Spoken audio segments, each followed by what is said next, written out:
Hey guys, today is July 15th, 2020. This is Ricky from Corpus Christi, Texas. Today I wanted to discuss with you the secret of being content. I think with COVID-19, this has been a time to reevaluate, refocus, and reprioritize. According to Google, the definition of content is the state of being happy and satisfied. Or you could say it's someone that's able to appreciate what they value already to what they own in their possession. So, just like in all my teachings, I always try to put an acronym in place to capture the thought of what I'm discussing. So, with the first letter of content, I put C for care. I think when you care for the things that you value the most, it gives you a refocus on what you put effort into the most. It can be a person, it can be a place, it can be a thing, it can be a pet.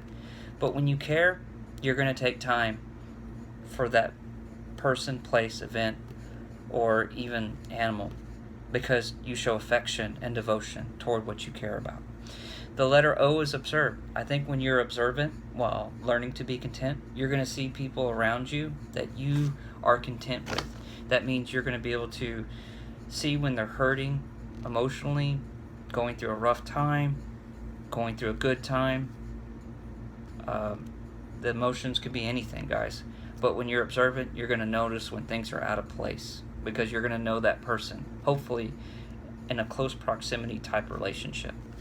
The letter N is nurture. You have to nurture the ability for content, because when you're able to be content, you're going to know what to value and devalue. You're going to know what to prioritize and not to give so much time to.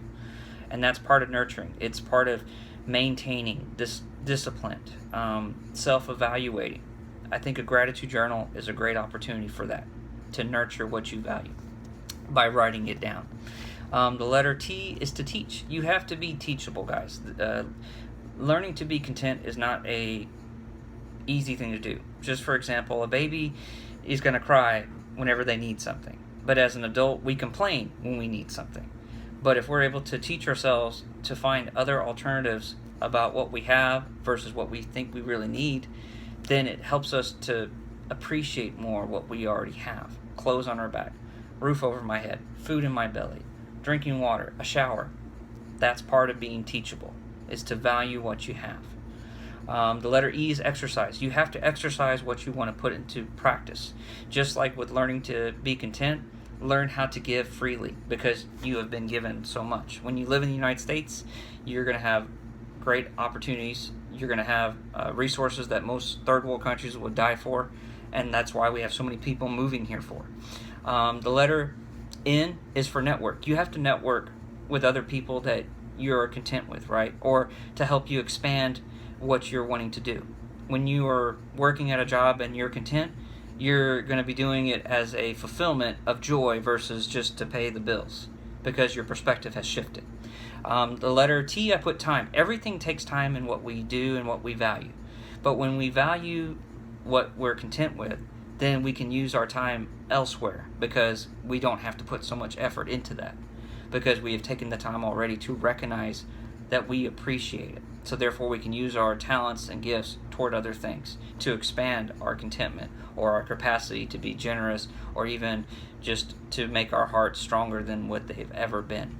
Okay, guys, my two verses for today is Matthew 6:25, verse through 26. So Matthew 6, verse 25 through 26. It says this.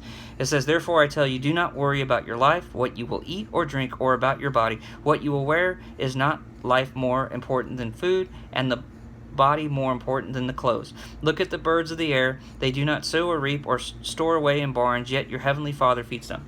Basically, God is saying, look at birds, look at animals, look at things around you.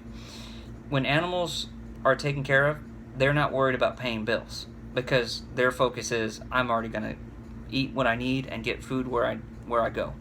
The same thing can go with us. We don't have to have the best clothes. We don't have to have the best of everything. But when you're content, you can limit from other things that people say you need to have. The entertainment world says you need this, you need that to be great, or to be happy. Happiness is a choice, but if you're content, your happiness is not going to be based on what you own. It's going to be based on what you value. So, my last verse is Philippians 4:12 through 13. It says this. It says, I know what it is to be in need. I know what it is to have plenty. I have learned the secret of being content in every situation, whether well-fed or hungry, whether living in plenty or in want.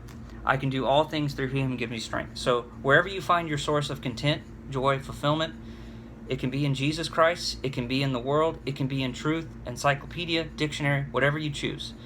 But value something that you have placed truth in, because that is also the ability of learning to be content, that you can appreciate what you've learned and what you've experienced.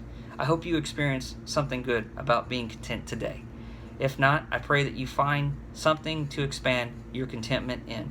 Gratitude journal, thoughts, write them down, talk it out, podcast, search this, participate in this, but learn to be content in something, anything, even in valuing what I'm saying to you today. You can be content knowing that you don't have to have your life perfectly together. No one does, and if they do, then let me know what their secret is, because I'm still learning to grow. Anyways, guys, I hope y'all have a great day, and see y'all soon.